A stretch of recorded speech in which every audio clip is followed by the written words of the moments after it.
ರಾಷ್ಟ್ರದಲ್ಲೇ ಖ್ಯಾತರಾದ ಸಂಗೀತಗಾರ, ಗಾಯಕ, ಪದ್ಮಭೂಷಣ, ಪದ್ಮವಿಭೂಷಣ, ಪದ್ಮಶ್ರೀ ವಿಜೇತ ಎಂ ಬಾಲಮುರಳಿ ಕೃಷ್ಣರವರು ಇನ್ನಿಲ್ಲ. 86 ವರ್ಷದ ಇವರು ಚೆನ್ನೈಯಲ್ಲಿ ಇಂದು ತೀರಿಕೊಂಡರು. ಬಾಲಮುರಳಿ ಕೃಷ್ಣರವರು ತೆಲುಗು, ಸಂಸ್ಕೃತ, ಕನ್ನಡ ಮತ್ತು ತಮಿಳಿನಲ್ಲಿ 400ಕ್ಕೂ ಹೆಚ್ಚಿನ ಕಂಪೋಸಿಷನ್ ಗಳನ್ನ ಮಾಡಿದ್ದಾರೆ. ಕನ್ನಡದ ಹಂಸಗೀತೆ ಚಿತ್ರದ ಹಿಮಾದ್ರಿ ಸುತೆ ಪಾಹಿಮಾಂ ಹಾಡಿನ ಹಿನ್ನೆಲೆ ಗಾಯನಕ್ಕಾಗಿ ಅವರಿಗೆ ರಾಷ್ಟ್ರ ಪ್ರಶಸ್ತಿ ದೊರಕಿತ್ತು.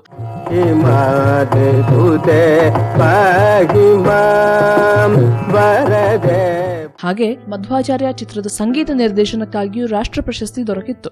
ವಂದೇ ವಂದ್ಯಂ ಸದಾನಂದಂ ವಾಸುದೇವಂ.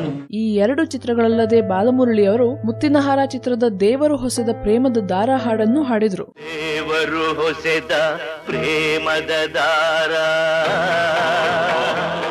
2 ಕನ್ನಡ ಚಿತ್ರಗಳಲ್ಲಿಯೂ ನಟಿಸಿದ್ರು. ಸಂಗೀತ ಜಗತ್ತಿಗೆ ಅತ್ಯಮೂಲ್ಯ ಕೊಡುಗೆ ಇತ್ತು. ಅಗಲಿರುವ ಬಾಲಮುರಳಿ ಕೃಷ್ಣರ ನೆನಪುಗಳು ಸದಾ ನಮ್ಮ ಮನಗಳಲ್ಲಿ. ನಿಮಗೂ ಬಾಲಮುರಳಿ ಕೃಷ್ಣರ ಸಂಗೀತ ಅಚ್ಚುಮೆಚ್ಚಾದಲ್ಲಿ ಇಲ್ಲಿ ಕಮೆಂಟ್ ಮಾಡಿ.